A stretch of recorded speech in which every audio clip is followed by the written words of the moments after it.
Halo, apa kabar semuanya? Balik lagi dengan Reza di Project Review, dan langsung aja di tangan saya sudah ada smartphone terbaru dari Samsung yang sudah banyak bocorannya sebelum-sebelumnya, yaitu ini dia Galaxy S24 FE ya. Galaxy S24 FE akhirnya sudah diresmikan hadir di Indonesia, sudah dibuka pre-ordernya juga pas videonya tayang. Jadi kalau kalian berminat bisa nanti cek aja linknya di kolom deskripsi yang ada di bawah.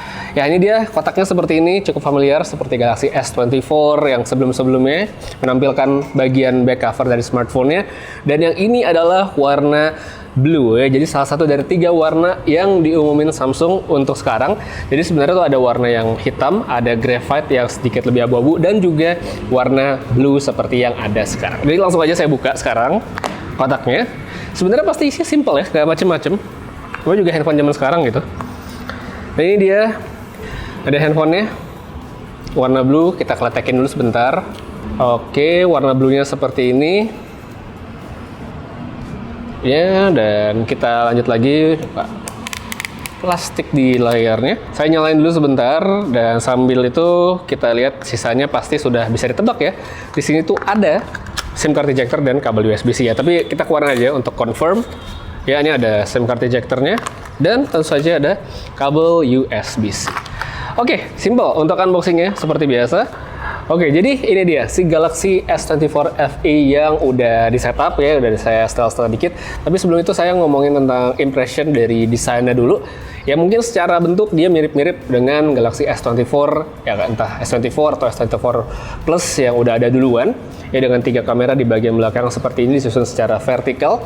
Lalu untuk segi ukuran, ini bukan handphone yang kecil lah. Ini saya bisa bilang seukuran dengan Galaxy S24 Plus. Jadi emang smartphone yang sebenarnya bisa dibilang cukup besar. Habis itu kalau dari segi build quality ya berasa solid, dia juga udah ada IP rating. Terus untuk bezelnya nih, bagian sisi-sisinya dia terbuat dari material metal. Lalu untuk perlindungan di bagian back cover dan di bagian layar tuh sama-sama sudah pakai Gorilla Glass Victus Plus. Jadi untuk dari segi build quality sebenarnya udah bagus banget. Terus buat yang mungkin nanya dari segi specs ya, specs sebenarnya di sini ada sedikit perbedaan dibandingkan Galaxy S24 yang biasa.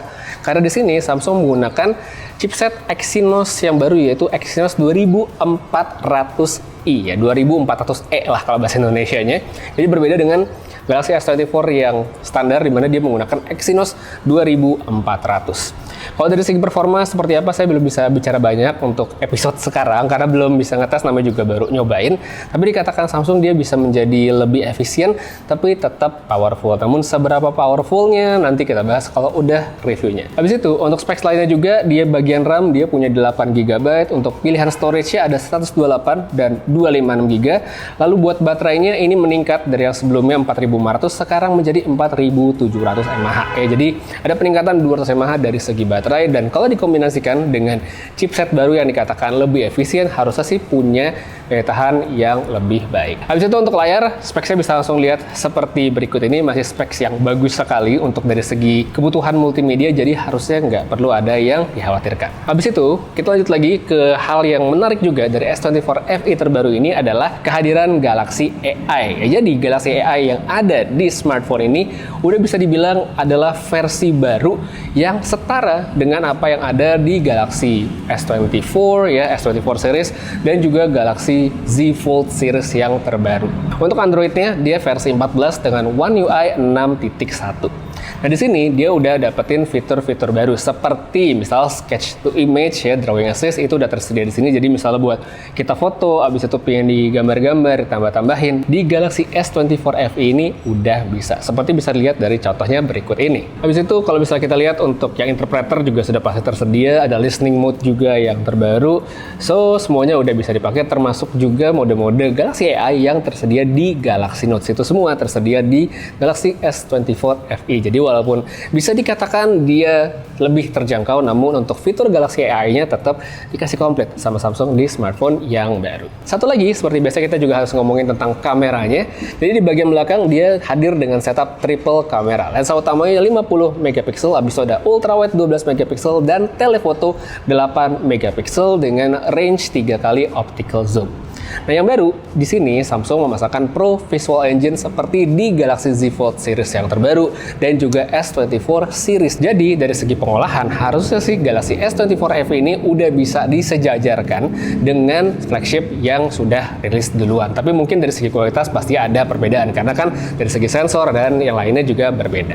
Untuk sampel-sampelnya bisa langsung lihat untuk pengambilan fotonya Galaxy S24 FE sementara seperti ini, tapi balik lagi saya kasih catatan bahwa ini adalah sampel dari unit testing saat acara hands-on. Lanjut lagi, sekarang kita masuk ngomongin soal bagian videonya. Nah, di sini Samsung udah oke karena perekaman video udah bisa sampai 8K 30 fps menggunakan kamera belakang.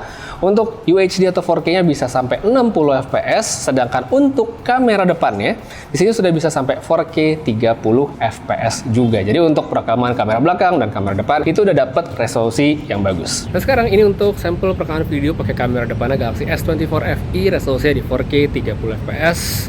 Ini kalau di shades nggak yang kena matahari langsung, hasil seperti ini. Tapi kalau saya pindah ke tembok matahari, hasilnya kurang lebih seperti yang sekarang.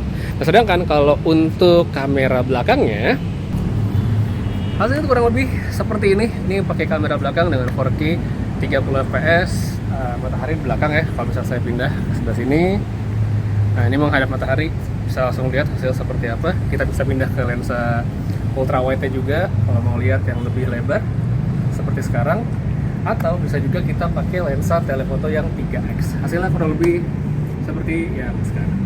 Kita balik lagi ke 1x dan kurang lebihnya untuk testing sekarang begitu dari si Galaxy S24 FE. Dan by the way, saya note lagi kalau ini pengujiannya menggunakan smartphone yang belum dirilis, jadi mungkin bisa ada perubahan atau perbedaan di seri detail nanti.